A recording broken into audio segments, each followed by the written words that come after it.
ओम शांति। चारों तरफ इस समय देवियों का आह्वान हो रहा है। चारों तरफ क्या दिखाई दे रही है? पवित्रता ही पवित्रता का माहौल बन चुका है, क्योंकि नवरात्रे शुरू हो चुके हैं। और चारों तरफ वातावरण भी कैसा है?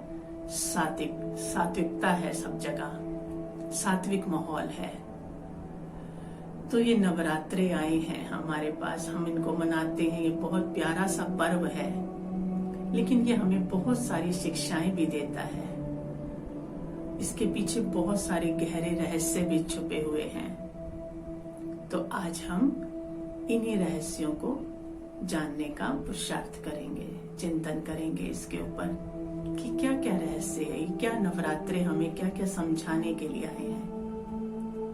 तो पहली बात तो आप देखें कि नवरात्रे साल में 2 बार मनाए जाते हैं, और दोनों बार ही जब मनाए जाते हैं तो दोनों बार जो समय होता है वो परिवर्तन का होता है, ऋतु परिवर्तन का। तो ये क्या इंडिकेशन है कि ये जो त्योहार है ये परिवर्तन के लिए है। तो अपनी कल भी बताया ना, अपनी आसुरी जो हमारे संस्कार है उनको दिव्य संस्कार की तरफ टर्न करने का समय है। तो मतलब ऋतु परिवर्तन का, तो ये अंदर से आत्मा के भी परिवर्तन का समय होता है, क्योंकि सात्विक माहौल होता है। तो हर समय ये 2 बार ऋतु परिवर्तन के समय मनाए जाते हैं। दूसरा कहते हैं कि ये नवरात्रे हैं, तो इसमें नया भी है और रात्रि भी है। तो नया क्या है और रात्रि क्या है?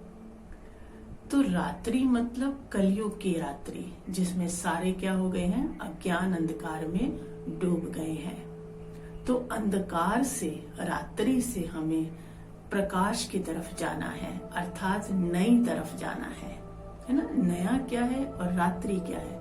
रात्रि मतलब पूरी अज्ञानता, घोर कलयुग। तो उससे नव की तरफ जाना है। तो नव की तरफ जाना है अर्थात नए की तरफ जाना है, अर्थात प्रकाश की तरफ जाना है, अर्थात कलयुग से सत्य की तरफ टर्न होने का समय है, परिवर्तन का समय है। तो इसमें हम कई बातें करते हैं। सबसे पहले तो जो किया जाता है वो जागरण किया जाता है। तो जागरण मतलब क्या कि रात्रि में ही हमें क्या करना है? जाग जाना है। रात्रि है, घोर अंधकार है, इसमें हमें जागना है, जागरण करना है और अखंड ज्योति जगानी है, आत्मा की ज्योति जगानी है, ताकि प्रकाश हो जाए और हम टर्न हो सके, हम अपने जीवन को परिवर्तन कर सके। जागे पहले तो घोर अंधकार से, फिर अपनी अखंड ज्योत जगाए, अर्थात मैं आत्मा हूँ, अजर अमर अविनाशी हूँ। इसको जो संस्कारों को इसके है दिव्य बनाना है, तो हम इसको टर्न करें, उसको अखंड ज्योति जगाकर। तो ये नए की तरफ जाना है। तो पहले तो हम जागरण करते हैं, फिर हम ज्योति जगाते हैं, फिर दूसरा हम क्या करते हैं? व्रत लेते हैं, व्रत करते हैं। तो व्रत माना क्या? व्रत वो जो अंदर की वृत्तियों को बदल दे। खाली व्रत खाने पीने का नहीं, वो तो हमने करना ही, शुद्ध अन्न, सात्विक अन्न तो हमने खाना ही है। लेकिन व्रत माना हमारी अंदर की वृत्तियां बदल जाए। मजबूरी से हम कोई व्रत नहीं करें, क्योंकि मजबूरी से व्रत करने से शक्ति नहीं मिलती है। क्योंकि कई होते ना, गिनते रहते हैं, तो मजबूरी से शक्ति नहीं मिलती। खुशी से करने से हमें क्या प्राप्त होती है? शक्ति प्राप्त होती है। हमारे अंदर नियम में चलने की शक्ति आती है, दृढ़ता आती है, विल पावर आती है व्रत रखने से। तो किसी न किसी बुराई का हम क्या रखें? व्रत रखें। तो ये हम इस बुराई को छोड़ देंगे और इसके बदले क्या आ जाएगा? क्योंकि बुराई छोड़ते ही उसके बदले क्या आ जाते हैं? दिव्य गुण आ जाते हैं। तो हम इस चीज का व्रत रखें। तो हमें कोई 7 दिन के लिए तो दिव्य गुण नहीं लाने ना, 10 दिन के लिए तो दिव्य गुण नहीं लाने। तो सात्विक अन्न का इससे जुड़ा हुआ है, दिव्यता से ये चीज जुड़ी हुई है। तो अगर सात्विक अन्न खाना है तो हमेशा खाएंगे ना, हमेशा खाएंगे तो दिव्यता और दिव्य गुण जो है वो हमेशा बने रहेंगे। और दूसरा व्रत करेंगे किसी भी अवगुण को छोड़ने का, तो दिव्य गुण हमारे अंदर आ जाएंगे। तो ये भी व्रत हमने साथ साथ रखना है। तो पहला तो जागरण किया, सोचा, फिर अखंड ज्योत जलाई, फिर हम नए तरफ प्रकाश की तरफ जाना शुरू हुए। पहले हमने व्रत रखा।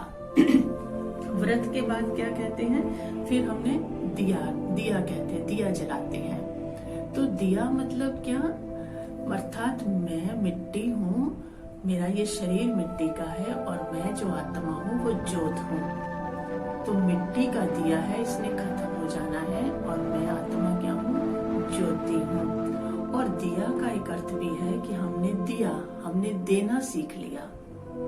तो सब कुछ देना है। दिया मतलब प्यार भी दिया, सम्मान भी दिया, इज्जत दी दूसरों को। जो जिसको चाहिए वो हम देना सीख जाए।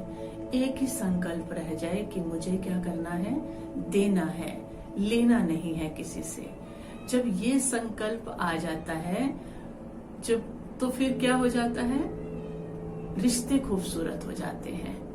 क्योंकि जब लेने का अंदर से वृत्ति, व्रत लिया तो वृत्ति सही हो गई ना, तो वृत्ति सही हो गई तो दिया जल गया ना। दिया जल गया मीन्स कि देने का संस्कार आ गया। अब लेने की अंदर से वृत्ति ही खत्म हो गई, तो मतलब रिश्ते क्या हो जाएंगे, खूबसूरत हो जाएंगे। अर्थात संस्कार मिलन की रास हो जाएगी। जो रास दिखाते हैं ना, रास करते हैं हम, अष्टमी को करें, वैसे करें, रास करते हैं। तो रास करना मतलब अपने संस्कारों को दूसरों के संस्कारों के अनुसार ढाल लेना।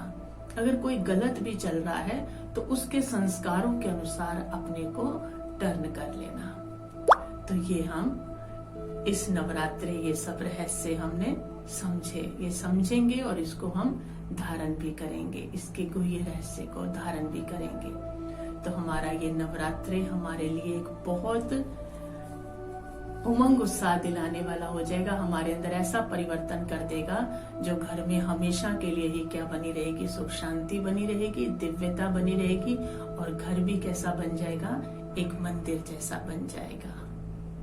तो आप सबको नवरात्रों की बहुत बहुत शुभकामनाएं। ओम शांति।